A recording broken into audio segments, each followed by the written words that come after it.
다섯 번째, 마지막 날에 대한 믿음.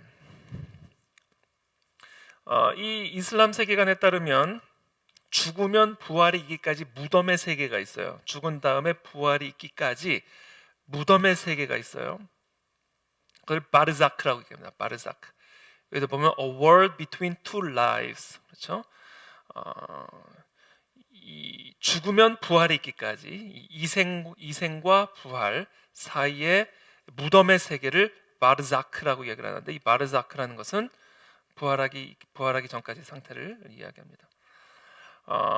하디스에 따르면, 이건 하디스에 따른 이야기예요. 하디스에 의하면 인간이 죽으면 두 명의 천사가 나타나서 질문을 합니다. 세 종류의 질문을 던지죠. 첫 번째 어떤 질문을 던지냐면, 너 종교가 뭐냐? 우리가 다 죽으면, 이 하디스에 따르면 우리가 다 죽으면 천사가 나타나서 질문하면, 너 종교가 뭐냐? 이슬람교입니다 라고 대답을 하면 두 번째 질문을 던집니다. 그렇다면 너는 무함마드는 누구냐? 너에게 있어서 무함마드는 누구냐? 무함마드는 알라의 유일한 사도이며 선지자입니다 라고 이야기를 하면 세 번째, 그렇다면 너에게 보내진 경전에 대해서 말해보라. 나는 쿠란을 읽고 쿠란을 믿습니다 라고 대답을 하면 천국으로 올라가는 거예요. 바로 이것이 죽은 다음에 두 천사가 나타나서 던지게 될 질문이다라는 겁니다. 자, 천국. 이 무슬림들이 결국은 올라가게 될, 이슬람 종교를 믿고 알라를 믿고 코란을 믿음으로 결국 천국에 올라가게 되는데, 그 천국이 뭐냐면 자나예요. 자나. 이슬람의 천국의 이름이 자나입니다. 자나. 이 자나는 이 알라를 믿었던 이슬람 교도인들을 위해 준비된 곳으로 이들은 믿습니다. 특별히 이들의 믿음에 따르면 이 천국 자나에는 100개의 단계가 있어요. 이 그림에도 보면 계단이 있죠. 계단. 물론 이것은 지금 이 땅에서 천국으로 올라가는 계단을 의미하지만 천국 안에도 단계가 있어요. 100개의 단계가 있습니다. 이 알라에 대한 믿음과 복종의 정도에 따라 이슬람 교도들이 천국에서 사는 곳이 달라져 버려요. 100단계가 있단 말이에요. 100단계. 그러나 천국에서 가장 낮은 단계의 축복을 받았다 할지라도 이 세상의 왕들이 사는, 예컨대 영국의 버킹엄 궁에서 사는 그 왕들보다 더 10배나 더 화려하고 더 높은 그런 축복을 받게 되는 곳이 바로 이 자나입니다. 그러니까 100번째 단계에 있는 곳은 얼마나 좋겠어요. 아무리 천국에서 낮은 단계도 이 땅의 왕국보다 10배가 더 좋으니 이 자나의 100번째 단계는 얼마나 좋겠습니까? 특별히 이 최후의 심판 때, 아까 그 두 명의 천사가 나타난다고 얘기를 했는데, 이 최후의 심판 때 이 두 천사가 나타나는데요. 천사 이름이 라킵, 하나의 천사는 라킵이고 하나는 아티드란 천사예요. 이 라킵이라고 하는 천사는요, 죽은 그 사람 오른편 쪽에 있고요, 또 아티드라고 하는 천사는 왼쪽 편에 있어요. 이 라킵이라는 천사는요, 태어나는 순간부터 그 사람의 오른쪽 편에서 뭐를 기록하는 천사냐면 그 사람이 행한 착한 일들을 기록하는 천사입니다. 이게 라킵이에요. 그리고 왼쪽 편의 이 아티드 천사는 태어난 순간부터 이 왼쪽 편의 어깨에서 이 사람이 살아가면서 행한 악행들을 기록하는 천사입니다. 그래서 라킵 천사와 아티드 천사의 기록에 따라 결국 천국 안에서 결국은 심판을 받게 되는데, 이렇게 얘기합니다. 알라는 심판의 날 공정한 저울을 준비하나니 어느 누구도 불공평한 대우를 받지 않도록 함이라. 비록 겨자씨만한 무게일지라도 그분은 그것을 드러내 계산하리니 계산은 알라만으로 충분하니라. 그러니까 알라는 매우 계산적이에요. 아주 계산적이어서 겨자씨만한 무게일지라도 그것을 분별해내어서 라킵 천사와 아티드 천사의 기록에 따라 최후의 판결을 내릴 것이다 라고 이야기를 합니다. 여기서 한 가지 성경적 세계관과 본질적으로 다른 차이가 있는데, 뭐냐면 이 최후의 심판대 앞에서 중보자가 없어요. 이슬람은 자기가 행한 일에 대하여 자기가 책임을 져야 할 뿐이에요. 이것이 이 성경적 구원론과 본질적인 차이입니다. 우리에게는 중보자가 있죠. 그래서 우리의 행위를 통해서 구원을 받는 것이 아니라 예수 그리스도의 보혈의 은혜로, 속죄의 은혜로 우리가 구원을 받게 되는 것이죠. 그러나 이 이슬람에서는 겨자씨만한 한 무게라 할지라도 아주 치밀하게 섬세하게 계산하는 알라, 그리고 그것에 따라 심판하는 알라, 그리고 천국에서 그 심판에 따른 100단계의 단계가 나누어져 있는 그러한 천국, 이것이 바로 이슬람교다라는 겁니다. 자, 여섯 번째, 운명에 대한 믿음이에요. 그러니까 여러분 이슬람교를 이렇게 가만히 보면요, 그래서 이 성경하고 참 비슷해요. 그러나 핵심적인 본질적인 차이가 있습니다. 자, 여섯 번째 믿음, 운명에 대한 믿음입니다. 실로 알라는 모든 것을 아시는 분이라. 운명론이에요. 운명론적입니다. 이 무슬림은, 이슬람은. 이슬람적 세계관은 매우 운명론적인 세계관이에요. 운명론이란 지금 무슨 일이 벌어지고 있으며 내일 어떤 일이 발생할 것인지 알라가 모두 알고 있다는 것. 그러니까 이미 다 정해져 있다라는 겁니다. 운명론적으로 다 정해져 있다는 거예요. 그리고 알라는 다 알고 있다는 겁니다. 인간의 상황과 언행의 모든 것, 생명의 기간과 운명도 알라가 모두 다 알고 있다는 것을 믿는 것. 모든 것이 알라의 의지에 의하여 미리 정해지고 무슬림은 그것에 절대 복종해야 하는 것. 운명론이에요. 운명론.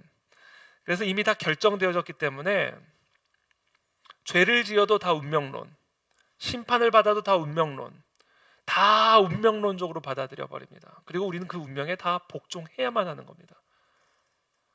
그러나 성경적 세계관은 운명론이 아니에요. 비슷한 것처럼 보이지만 본질적으로 다릅니다. 운명론이 아니라 무슨 론? 예정론을 이야기를 하죠. 예정론. 이 칼빈주의는 예정론을 이야기합니다. 근데 이 예정론은 어떤 면에서 본질적인 차이가 있냐면 인간의 행위와 하나님의 주권적 섭리가 조화를 이룹니다. 하나님의 주권적 섭리 속에서 인간의 자유의지가 조화를 이루어 결국 하나님의 선을 이루는, 그래서 이 성경적 세계관에서는 하나님의 섭리와 주권에 대한 찬양을 강조하죠. 그래서 모든 것이 합력하여 선을 이루느니라. 그래서 제가 지난주 성경적 세계관에서 강조했던 것 중에 하나가 인간의 자유의지입니다. 인간의 자유의지. 하나님과 인간의 사랑의 관계에 있어서 가장 기본이 되는, 전제가 되는 교리가 인간의 자유의지다라는 말씀을 드렸죠. 왜냐하면 자유가 전제되지 않는 사랑의 관계는 존재할 수 없기 때문에, 자유가 전제하지 않는 사랑은 사랑이 아니라 폭력이고 노예이기 때문에, 로봇이기 때문에, 그래서 이 성경적 세계관에서는 인간의 자유의지, 그래서 하나님께서는 인간에게 자유의지를 부여함으로써 인간이 하나님을 떠날 수 있는, 하나님을 거역할 수 있는 잠재력까지도 인정한 겁니다. 그러니까 하나님은 인간이 하나님을 떠날 수 있는 그 위험을 감수하면서 자유의지를 인정해 주신 것이죠. 그러나 우리가 잘 알다시피 인간의 자유의지를 가지고 하나님을 거역하여 결국은 사탄의 종으로 전락했지만, 그 순간부터 하나님의 주권적인 섭리가 시작을 하면서 구원의 역사가 시작이 되잖아요. 이것처럼 성경에서 말하는 예정론과 이 이슬람에서 말하는 운명론은 본질적으로 다르다라는 것을 우리가 이해를 해야 됩니다. 자, 지금 육신을 끝냈어요. 이제 오행. 알라 이외에 어떤 신도 존재하지 않으며 무함마드는 알라의 시도다, 사도다 라는 신앙 고백을 해야 됩니다. 신앙 고백. 이게 샤하다예요. 샤하다. 신앙 고백을 해야만 합니다. 특별히 그냥 신앙 고백을 한다고 되는 게 아니에요. 믿음의 지식을 가지고, 믿음의 지식에 대한 확신을 가지고 이 고백을 해야 하고요. 동시에 알라 이외에는 어떠한 경배받을 수 있는 대상도 없다라는 분명한 확신을 가지고 이 고백을 해야 됩니다. 특별히 알라와 대등하게 두고 경배하는 행위를 쉬르크라고 이야기를 하는데, 쉬르크는 여기에 영어로도 표현이 됐지만 unforgivable sin이에요. 용서를 받을 수 없는 죄입니다. 이 죄는. 예컨대 알라와 예수 그리스도를 대등하게 두고 경배한다. 예수 그리스도를 신으로 모신다. 하나님의 아들이라고 고백을 한다. 이것은 알라와 예수 그리스도를 대등하게 두고 경배하는 행위이기 때문에 이것은 시르크의 죄에 해당하게 되고요. 이것은 용서를 받을 수 없는 죄입니다. 믿음의 고백, 믿음의 신앙 고백, 샤하다. 믿음에 대한 확실한 지식과 알라 이외에는 다른 신이 없다라는 분명한 확신을 가지고 이 고백을 해야만 이 고백이 효력을 가질 수 있다. 이와 같은 신앙의 고백의 두 번째는 살라트라고 하는 건데, 살라트는 이제 기도입니다. 하루에 5번 기도해야 돼요. 해 뜨기 바로 전에 새벽에, 해 뜨기 직전 새벽에 기도해야 되고요. 두 번째, 해 뜨고 나서 정오가 되기 직전에 기도해야 되고요. 오후 중반쯤에 한 번 더 기도해야 되고요. 해가 지고 나서 바로 기도를 해야 되고요. 해가 진 다음에 기도를 해야 됩니다. 이렇게 5번 기도를 해야 돼요. 특별히 어떻게 기도를 해야 되냐면, 신발을 벗고 기도하는 방향은 메카의 카바 신전을 향해서 기도를 해야 됩니다. 그 사람이 어느 쪽에 있든 이 메카의 카바 신전의 방향을 향하여 신발을 벗고 아까 이야기한 엎드린 자세로 매트를 깔고 기도해야 된다라는 겁니다. 그렇게 하루에 5번씩 기도해야 된다. 그래서 이렇게, 처음엔 저는 빨래 널어놓은 줄 알았어요. 근데 가만히 보니까 사람이에요. 그래서 이 메카 신전을 향하여 어디에 있든, 동서남북 어디에 있든 메카의 신전을 향하여 이와 같이 일괄적으로 기도해야 된다. 하루에 5번. 살라트입니다. 이게 살라트. 그래서 공사를 하던, 공사장에서 이렇게 공사를 하던, 시간이 되면 이렇게 해야 돼요. 물가에서 물놀이 하다가 시간이 되면 이렇게 해야 됩니다. 도서관에서 공부하다가 시간 되면 이렇게 메카를 향해서 기도해야 되는 겁니다. 농구하다가 시간이 되면 또 이렇게 기도해야 되는 거예요. 공원에서 산책하다가 시간 되면 이렇게 기도해야 됩니다. 택시 운전하다가 시간 되면 그만두고 이렇게 해야 되는 거예요. 이게 바로 살라트다. 하루에 5번. 저도 한번 이스라엘을 성지순례를 갔던 적이 있는데, 이스라엘 그 성지순례 할 때 운전을 해줬던 버스 기사 아저씨가 이제 무슬림이었어요. 딱 시간 되니까 우리 관광하는 시간 틈 타가지고 딱 매트 깔고 버스 옆에서, 바로 이 택시 옆에서 이렇게 하는 것처럼 버스 옆에서 매트 딱 깔고 신발 벗고 이렇게 메카를 향하여 기도하는 모습을 저도 직접 볼 수가 있었습니다. 이렇게 어디에서 무엇을 하든 시간이 되면 누구나 이렇게 기도를 해야 돼요. 기도할 때 이렇게 고개 쳐들면 안 돼요. 무조건 이렇게 엎드려야 됩니다. 이렇게 고개를 쳐들면 안 된다. 방향을 다른 쪽으로 보면 안 된다. 메카를 향해야 된다. 메카를. 특별히 이렇게 기도하기 전에, 이 살라트 기도하기 전에 행해야 되는 의식이 있는데, 와두라고 하는 의식, 와두, 세정 의식입니다. 씻어야 돼요. 발을 씻고요. 특별히 얼굴, 코, 입, 귀, 발목, 팔목 아주 깨끗이 씻어야 됩니다. 세정 의식이 있어요. 이것도 우리 구약 율법을 배운 거죠. 구약 율법, 유대교 율법. 그렇죠? 우리가 성막에 들어가기 전에 물두멍에서 먼저 씻잖아요. 아이고. 씻는 행위들을 하잖아요. 이런 것들이 다 참 구약 율법이 다 이렇게 섞여 있어요. 세정 의식, 와두를 행해야 되고요. 특별히 기도를 할 때요. 물론 우리가 뭐 어디서 있든 하는데, 특별히 신전에서 기도를 할 때 알라가 더 좋아한대요. 신전에서 기도를 할 때, 함께 이렇게 기도를 할 때. 이것도 또 다 신약의 또 가르침을 그대로 따르는 거죠. 예수님이 2-3사람이 모인 것을 내가 함께하고 합심하는 그 기도, 2사람이 함께 합심하여 기도할 때 무엇이든지 구하면 내가 응답하리라. 신전에서 합심하여 기도할 때 알라는 더 기뻐한다. 이렇게 얘기합니다. 그래서 이슬람 공동체 지도자가 있는데 이맘이에요. 이맘. 이맘은 이렇게 생긴 분인데, 이렇게 신전에서 기도를 할 때 앞에 나와서 기도를 인도하고요, 또 설교도 하고요, 그래서 이슬람 공동체 아주 중요한 지도자입니다.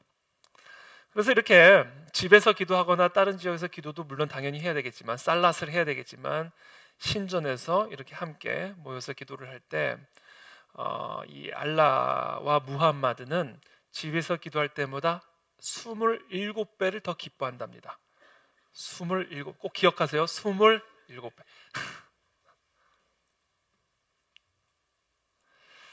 하디스에 따르면 기도하는 동안에 개가 지나가면 기도가 무효돼요. 기도한다 갑자기 개가 멍멍한 거 지나간다. 기도 무효. 당나귀가 지나갔다. 기도 무효. 그리고 여기 계신 여성분들에게는 정말로 죄송하지만 여성이 지나갔다. 기도 무효. 기도 무효. 이 이슬람교 세계관은 특별히 여성을 매우 낮게 바라보는 세계관을 갖고 있어요. 그래서 이렇게 돌팔매지, 아까 라잠, 그렇죠? 돌로 처형한 이런 일들이 아직도 자행되고 있는 그런. 그래서 지금 이 특별히 이슬람 세계의 여성의 인권은 말할 수 없는 그런 열악한 상황에 있습니다. 아까도 잠깐 얘기했지만 이슬람의 신전에서 기도하는 것을 알라와 무함마드는 더 기뻐한다라고 말씀드렸습니다. 세 번째, 자카트, 구제금입니다. 구제금. 이건 무조건 해야 돼요. 부유한 무슬림은 그의 재산에서 이슬람 세, 즉 구제금을 내게. 이슬람 세예요. 구제금이. 이슬람 세. 구제금을 반드시 납부해야 하고요. 이 자카트라는 뜻은 뭐냐면 정화 혹은 성장을 의미하는 단어인데요. 정화 혹은 성장을 의미하는 단어인데 재산의 일부를 구제를 목적으로 나눠줍니다. 그래서 자신의 재산을 정화시킨다라는 개념이에요. 그러니까 자기가 1,000만 원을 벌어서 1년 동안 1,000만 원을 벌었으면 그 중에 2.5%를 구제금으로서 자카트로 내므로써 자신의 나머지 97.5%를 정화시킨다라고 보는 거죠. 이 자카트는 과부나 고아나 병든 자, 불행한 사람들을 위해서 사용해야 되고요. 특별히 이슬람을 전파하는 일에 사용됩니다.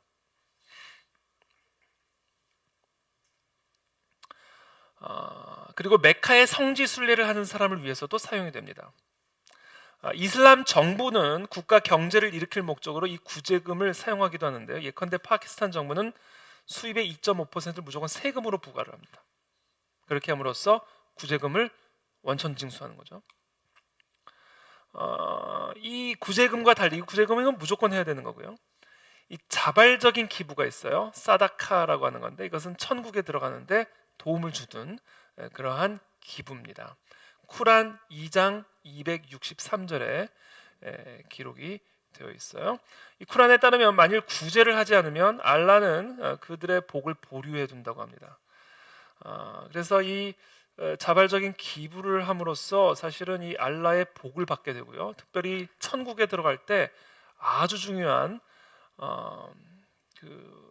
그 힘이 되는데, 그래서 이 중동 지역에서는요 선을 이렇게 행하잖아요. 그러니까 가난한 사람에게 이 사다카, 자발적인 기부금을 주잖아요. 그러면 전혀 감사해 하지 않아요, 거지들이.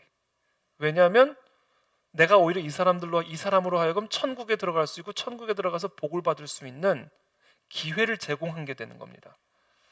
그래서 이 중동 지역에서는 이 거지들이나 이런 도움을 받는 이 사다카를 받는 사람들이 전혀 감사해야 하지 않는다라는 거예요. 이것은 이제 불교적 세계관을 가지고 있는 땅에서도 좀 비슷한 현상들이 나타납니다. 적선이라고 이야기하죠. 적선, 선을 정립한다.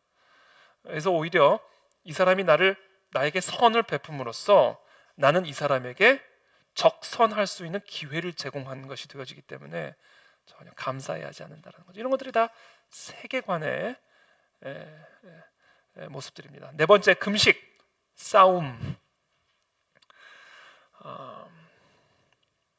실제로 금식하다 싸우는 일들이 많이 일어납니다. 배가 고프면 싸우게 되죠. 그래서 실제로 이 라마단 기간에 많은 사고 사건들이 일어나게 되는데요. 이슬람에서 금식은 알라를 경배할 목적으로 지평선에서 희미한 빗줄기가 보일 때부터 해가 질 때까지 먹을 것과 마실 것, 성적인 쾌락 등 단식을 방해하는 모든 원인을 피합니다. 그러니까 단순히 금식이 싸움은 먹는 것만 멈추는 것이 아니라 모든 형태의 쾌락과 어떤 즐거움들을 다 중단하는 거예요. 그리고 기도와 코란에 집중하는 것을 이제 싸움이라고 얘기를 하는데, 이제 라마단 절기, 우리가 너무나 잘 아는 이 라마단 절기, 이슬람력으로 9번째 달입니다. 이 라마단 달이 9월을 의미하는 게 아니라 이슬람력으로 9번째 달. 2020년에는 제가 아까 확인하기로는 4월 20일부터인가, 그래서 한 달간 5월 20일까지인가 그렇게 라마단이 진행이 되는데요. 이 라마단에 이렇게 라마단에 대해서 꾸란이 이렇게 이야기합니다. 사람을 위한 복음으로 그리고 옳고 그름의 기준으로 라마단 달에 꾸란이 계시되었나니 그 달에 임하는 너희 모두는 단식을 하라. 자, 이 라마단 달이 왜 특별한 달이냐면 이때 꾸란이 계시되었기 때문에 그래요. 그래서 이 라마단 달은 매우 중요한 달이고, 그래서 이때 금식을 하게 되는데, 특별히 무함마드의 가르침에 따르면 라마단 달에 천국의 문이 열리고 지옥의 문들이 닫히게 되고요, 사탄이 사슬에 감금을 당하는 그와 같은 영적 현상들이 일어날 때가 바로 이 라마단 월입니다. 그래서 이 라마단 월에 금식함으로써 천국의 문이 열렸으니 그 많은 축복들을 받게 될 것이다 라는 이와 같은 가르침이 주어지는 것이죠. 그래서 이 라마단 월은 우리가 너무나 잘 알다시피 이슬람 사람들에게는 최고의 절기고요, 최고로 축복을 받을 수 있는 절기입니다. 그래서 이 라마단 달에는 먹는 거, 또 마시는 거, 또 담배 피는 거, 또 성적인 어떤 이런 관계, 이 모든 것들이 철저하게 금식이 되고요. 특별히 재미있는 게 이 라마단 달에 금식을 깨게 되면 그 금식을 깬 만큼 다시 해야 돼요. 추후에 다시 이걸 채워야 됩니다. 또 재미있는 거는 이런 거예요. 성행위를 해서 금식을 깨면요, 일단 기본적으로 금식을 메꾸는 건 기본이고요, 자신이 저지른 그 죄에 대한 대가로 2달을 더 해야 돼요, 금식을. 그리고 정 금식을 하기 싫으면 60명의 불우한 사람들에게 음식을 제공해 줘야 됩니다. 이런 아주 철저한 율법들이 있다. 금식에 예외가 있는데요, 전쟁 중인 군인, 여행자, 어린이, 노약자, 건강이 좋지 않은 사람, 생리 또는 임신 중인 여성은 이 금식에서 예외가 됩니다. 아주 그냥 구체적인 율법주의적인 종교라는 사실을 우리가 알게 되죠. 그럼 이제 해가 지면 그때부터 이제 이런 파티가 일어나는 거예요.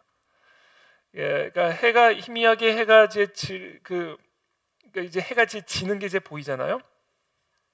희미한 빗줄기가 뜨는 때부터 이제 그 해가 지는 때까지 이처럼 철저한 금식과 단식을 행한 다음에 해가 진 직후부터는 이와 같은 잔치가 벌려집니다. 몰아서 먹는 거예요. 그러니까 사실은 간헐적 금식인 겁니다. 간헐 단식. 그러니까 그냥 사실 아침 점심 굶었다가 저녁에 몰아서 먹는 거예요. 그래가지고 그냥 하여튼 그렇습니다. 그래서 지금 보세요. 엄청나게 이제 먹자. 이걸 이제 이프타르라고 얘기해요. 이프타르. 5번째, 성지순례입니다. 성지순례.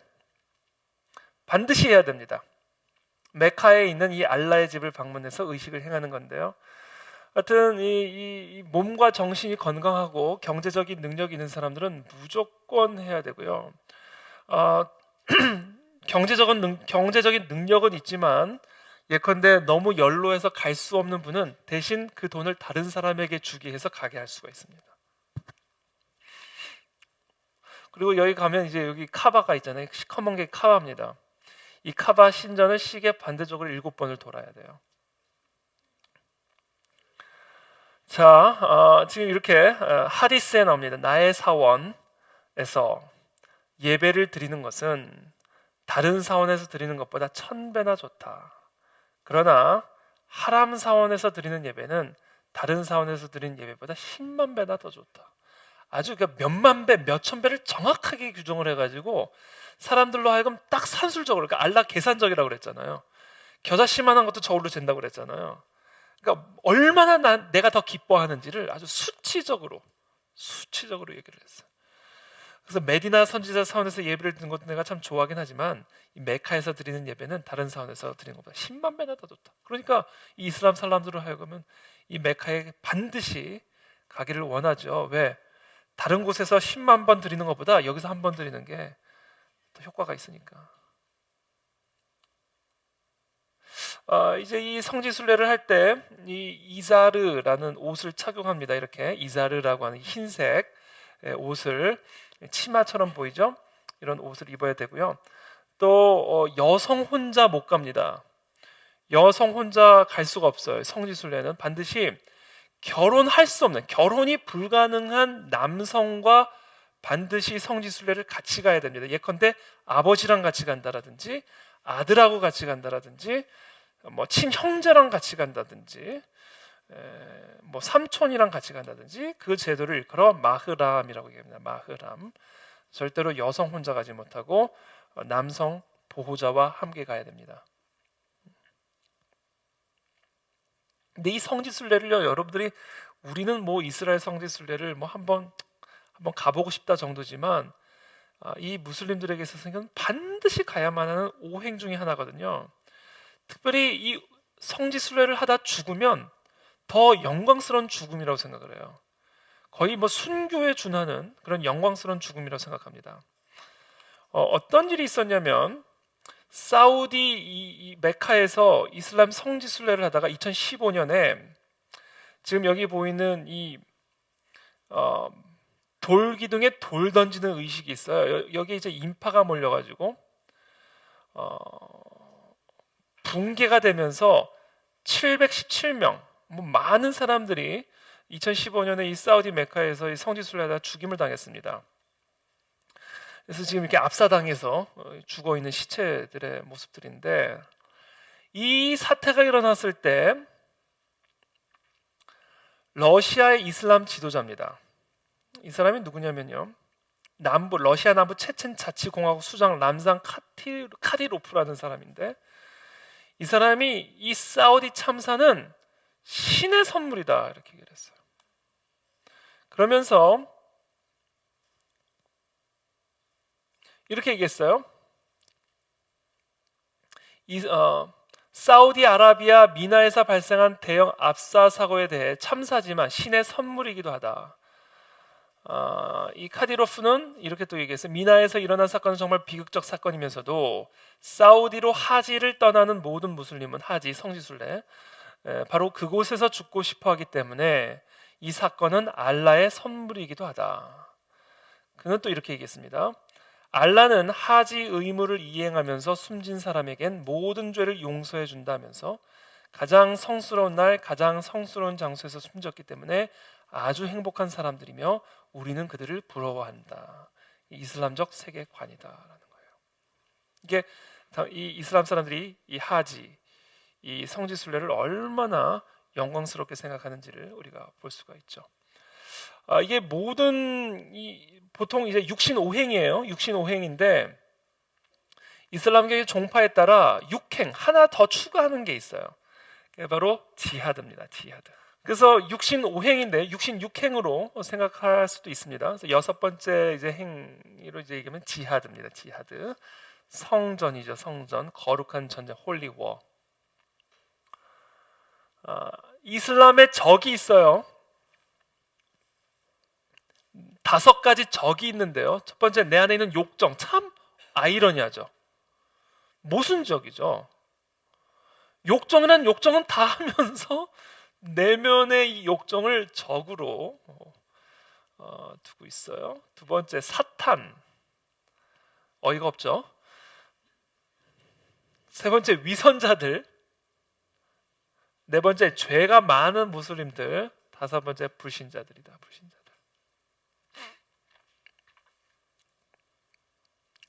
유대인들과 기독교인들. 금지된 달이 지나면 너희가 발견하는 불신자마다 살해하고 그들을 포로로 잡거나 그들을 포위할 것이며 그들을 대비하여 복병하라. 그러나 그들이 회개하고 예배를 드리며 이슬람세를 낼 때는 그들을 위하여 길을 열어주리니 실로 알라는 관용과 자비로 충만하심이라. 이게 모순적이에요. 다 죽이라 그러면서 자비로 충만하다. 전쟁은 이슬람을 전파하는 방법 중 하나다. 기독교는 이슬람의 명확한 적 경멸의 대상이다. 그래서 이 이슬람적 세계관은요, 이슬람의 이 보편적인 세계관에 따르면 딱 양분됩니다. 세계가 달 알 합이라고 하는 거와 달 알 이슬람이라고 하는 지역으로 세상이 나누어져요.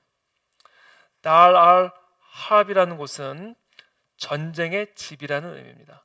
그러니까 이슬람을 믿지 않는, 알라를 믿지 않는 그런 사람들이 모여 사는 전쟁의 집, 그러므로 이렇게 전쟁으로 지하드를 통해서 이슬람을 확산시켜야 할 곳, 그것을 달 알 합, 전쟁의 집이라고 이야기를 하고, 이슬람의 집, 그렇죠?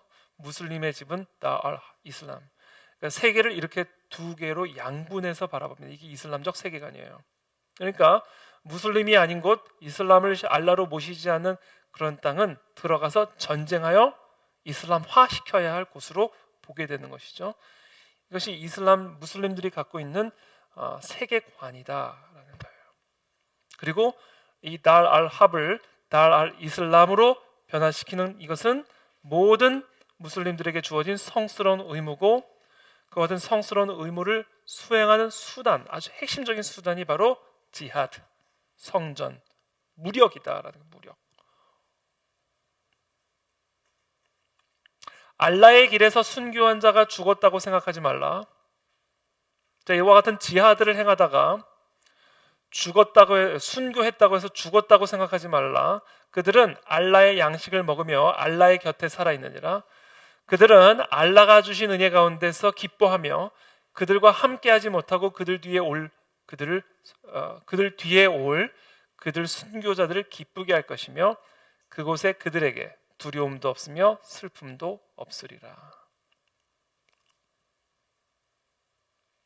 특별히 이와 같은 지하드, 성전, 예컨대 자살폭탄 테러, 그렇죠? 우리 젊은 어린 아이들이 폭탄을 메고 어디 가가지고 자살 폭탄을 해버리잖아요.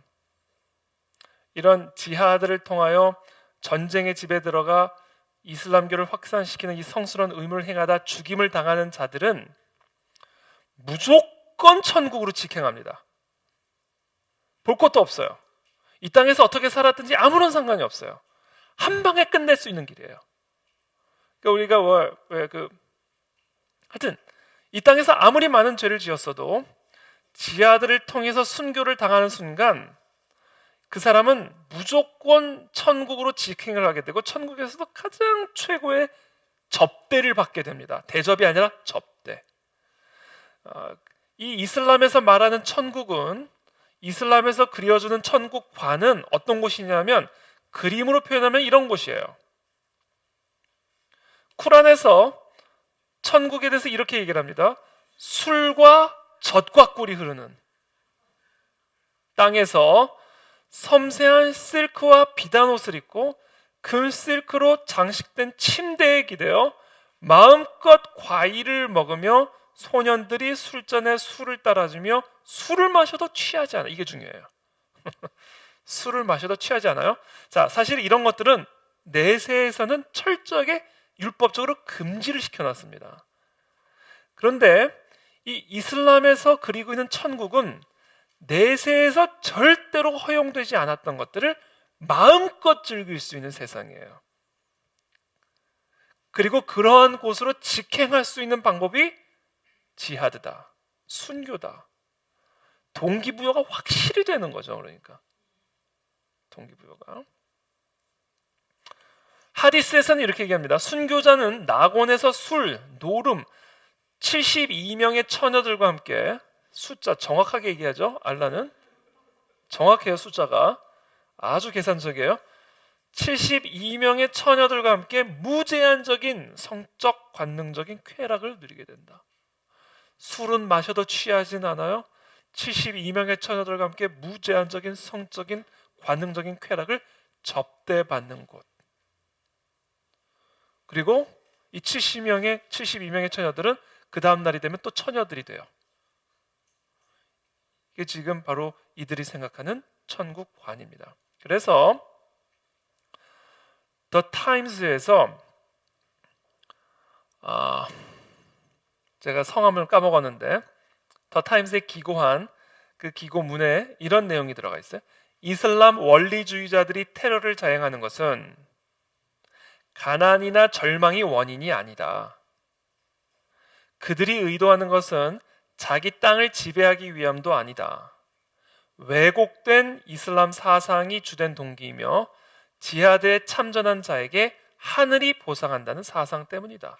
바로 저와 같은 천국, 저와 같은 자나를 누릴 수 있기 때문에 바로 이와 같은 사상으로 오염되어 그와 같은 자살 폭탄 테러들을 자행한다는 겁니다. 그래서 이 파리에서 동시다발 총격 폭발 테러도 있었고요. 사우디에서 사우디 메디나에서 이런 자살 폭탄 테러도 있었고요. 이슬람 지역에서 이 중동 지역에서 이 자살 폭탄 테러, 이 지하드는요, 끊임없이 일어납니다. 이 사진은요, 지금 이 자살 폭탄 테러 수행하기 직전에 이 아이가 무서워서 울고 있는 동영상이에요. 동영상을 찍어가지고 이제 이걸 또 유포를 했어요. 지금 직전에 Final Mission, Teenager in Tears Before Final Mission.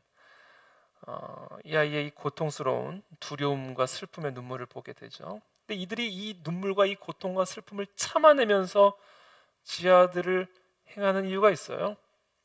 바로 그와 같은 천국이 기다리고 있기 때문이다.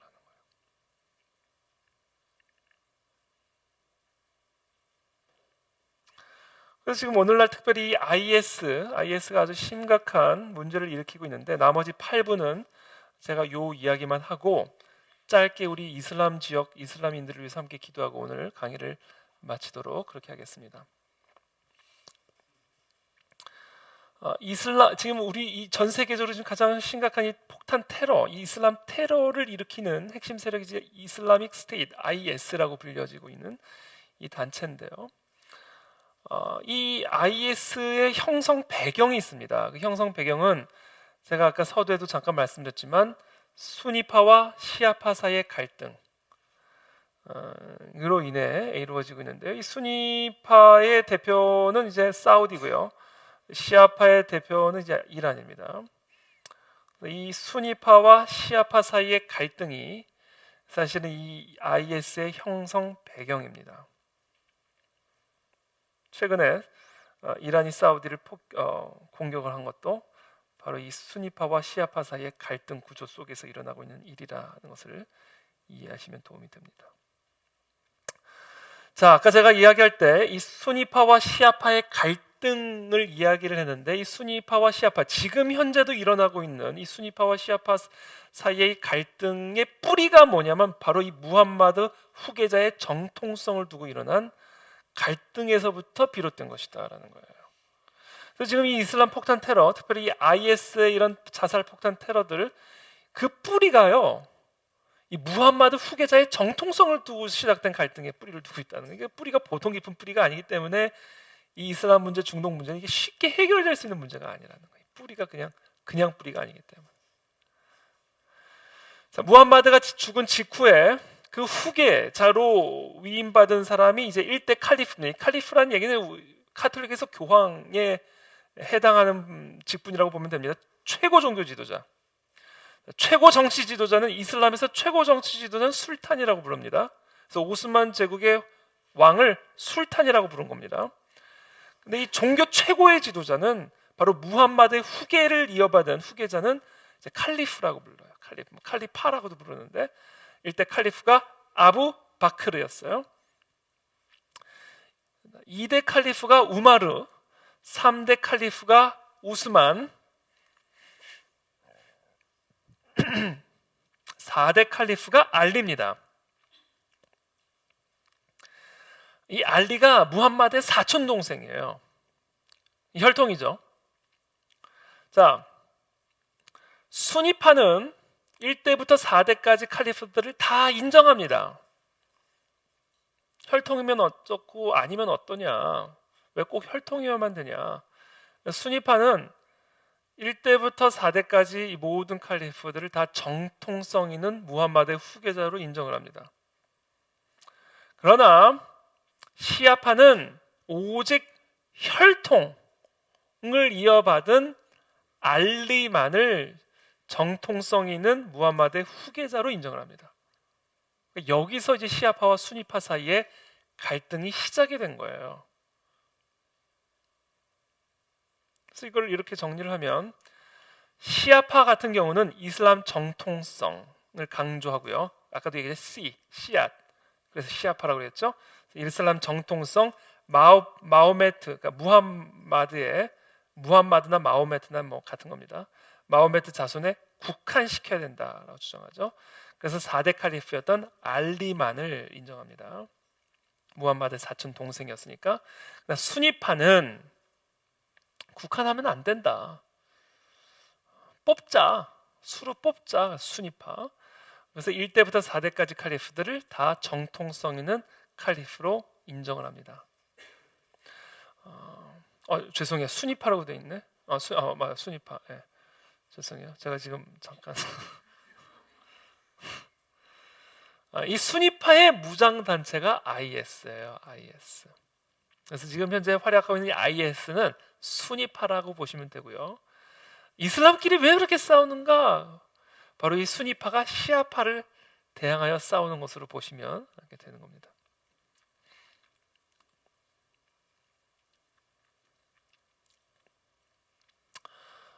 뭐 대부분이 아까도 제가 지도를 보여드리지만 대부분이 수니파고요. 90% 정도가 10% 정도가 이제 시아파인데 그 중에 이제 대표적인 나라가 이란이다라는 말씀을 드렸어요. 지나가고 두 번째 이제 이 IS의 형성 배경이 있는데 이슬람은 19세기와 20세기 오스만 제국의 분열로 인해서 내리막길을 걷다가 1차 세계대전 이후에 오스만 제국의 술탄 제도가 폐지가 되면서 이슬람의 칼리프 국가가 사라지게 됩니다. 그러니까 오스만 제국이 무너져 버리게 되는 거예요. 무너져 버리게 되는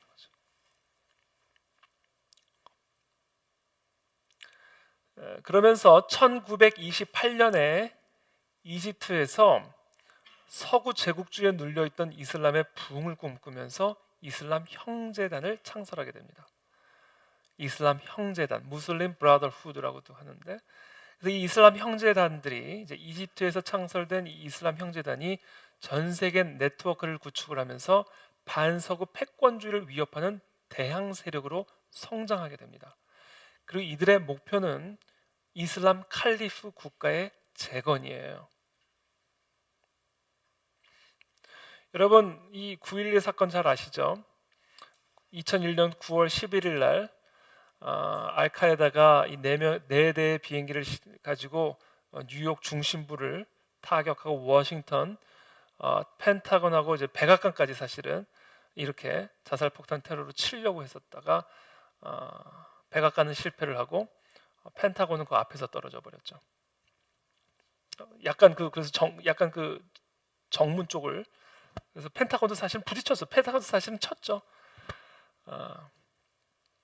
그래서 그때 뭐 엄청난 충격을 받았죠. 근데 왜 하필이면 이 9월 11일 날 이 알카에다가 뉴욕과 워싱턴, 미국, 그러니까 서구 세계 중심인 워싱턴과 뉴욕을 쳤을까? 저는 사실 911을 생각했어요. 911, 911. 미국의 이제 119잖아요. 미국 119. 그래서 911, 빨리 911 전화 걸어라. 이제 그런 의미로 해가지고 저는 9월 11일이라고 생각을 했는데 그게 아니었어요. 그게 아니라 9월 11일은 이 이슬람민들에겐 매우 중요한 날인데 아주 치욕스러운 날인데요. 1683년 9월 11일에 오스만 제국의 이슬람 군대가 기독교 연합군, 그러니까 카톨릭 연합군대에 완전히 대패를 당하면서 오스트리아 수도의 비엔나를 점령하려다가 이 카톨릭 연합군대에 의해서 대패를 당합니다. 이게 그 유명한 비엔나 전쟁이에요. 비엔나 전쟁. 그때 이후로 사실은 이 남유럽의 주도권을 상실하게 됩니다. 그리고 그때부터 이 사실은 이 오스만 제국이 쇠퇴길로 접어들게 되면서 사실 그때 그 전쟁에서 승리를 했으면 서유럽이 완전히 이슬람화가 됐을 거라는 것이 대부분의 역사가들의 일반적인 견해입니다. 그러나 그 1683년에 그 오스트리아 비엔나에서의 전쟁에서의 대패를 통하여 결국은 남유럽의 주도권을 상실하게 되고 그러면서 사실은 이 오스만 제국이 서서히 쇠퇴와 몰락의 길로 걸어가게 되는데 그래서 이 9월 11일은 이 이슬람인들에게 있어서는 매우 치욕스러운 날이에요. 그래서 이 이슬람 스테이트, 이슬람의 칼리프를 재건한다라는 목적을 가지고 서구 국가의 중심인 뉴욕과 워싱턴을 친 그날을 9월 11일로 정하게 된 겁니다. 시간이 다 갔네요. 네, 그래서 선전포고를 한 거예요, 사실. 선전포고. 이슬라믹 스테이트, 이슬람 국가의 재건을 향한 선전포고를 한 거예요. 자, 이슬람 원리주의에 대한 이야기는 뭐 이런 형제단 창설한 사람이 있고요. 또 이런 사람들이 있는데 가장 핵심적인 사람은 바로 사이드 쿠룹이라는 사람이고 사이드 쿠투브는 사실은 이 빈 라덴의 선생입니다. 선생. 그래서 이런 이슬람 원리주의가 결국은 지금 전 세계적으로 작동하고 있고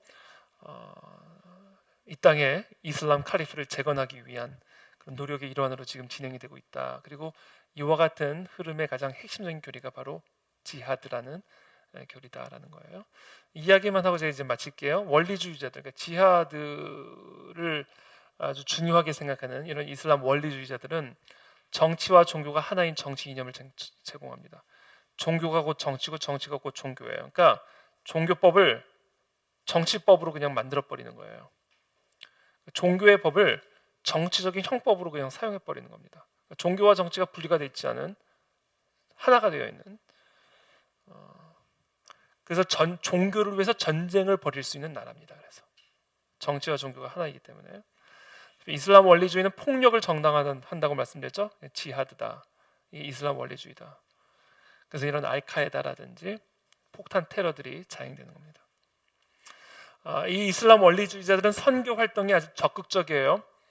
그리고 그들은 종교적 헌신, 현대적 지식, 기술 그리고 사회 정치 운동을 다 결합할 뿐만 아니라 군사력까지도 결합을 합니다. 그렇게 함으로써 말이 좋아서 선교 활동이지 사실상 폭력과 무력을 동원하여 이슬람 국가를 재건하는 것이 바로 이들의 목적이고 목표다. 이것이 바로 이제 이슬람적 세계관을 형성하고 있는 가르침들이고 원리들이다라는 거예요. 현재 우리나라 한국의 이 이슬람 편향들은 지금 계속해서 늘어나고 있고요. 2014년 11월을 기준으로 175만 6천 명 정도가 지금 우리나라에 체류하고 있고요. 앞으로도 아마 계속 많아질 그런 예상입니다. 왜냐하면 지금 현재 우리 노동 인력이 부족하고 인구가 줄어들고 있기 때문에 고령화되고 있고요. 또 3D 업종들은 좀 기피하는 현상들이 있기 때문에 이제 외국인 노동자들을 우리가 이제 많이 수용을 하게 되는데 이 외국인 노동자들이 많은 경우가 이제 중동 지역이나 특별히 동남아의 무슬림 국가에서 많이 옵니다. 그래서 사실 우리나라의 지금 외국인 노동자 가운데 상당한 수가 사실은 무슬림들이고 그래서 이 무슬림들의 목소리도 많아지고 있고요. 이 무슬림들의 또 전략 중에 하나가 현지인들과 결혼하는 거예요. 이게 선교 전략입니다. 한국 사람하고 결혼하는 거죠. 한국 남자랑 결혼하든 한국 여자랑 결혼하든. 그리고 두 번째 전략이 있어요. 현지인과 결혼하고 두 번째 전략이 뭐냐면 다산이에요. 다산. 많이 나요. 많이 나서 정복하고 다스리는 거죠. 그래서 그러면서 이제 또 사회 정치 운동하고 또 결합을 하면서 목소리를 적극적으로 개진하면서 기도처 만들어 달라, 할랄 음식 제공하라. 그러면서 또 전 세계 오일머니가 들어오게 되면서 할랄 산업, 육성, 또 전 이 주식 투자, 그러니까 기업 투자죠. 오일머니들이 막대한 돈이 뭐 삼성에 투자를 한다든지 뭐 LG에 투자를 한다든지 이런 식으로 해서 자금력으로 또 몰려 들어오면서 사실은 이 전방위적으로 사실은 이 이슬람적 공격이 이루어지고 있다라는 겁니다. 그래서 이게 꼭 총칼로뿐이 아니라 다양한 형태로 지금 전방위적으로 지금 특별히 대한민국을 향한 이슬람적 공세들이, 소위 말하는 선교 활동들이 진행이 되고 있기 때문에 우리 땅의 그리스도인들이 이 이슬람의 문제점에 대해서 조금 더 명확하게 이해를 해야 되고요. 특별히 이 땅에 있는 우리 외국인 노동자들에게 역 선교하는 그런 사명도 우리가 앞으로 감당해야 됩니다.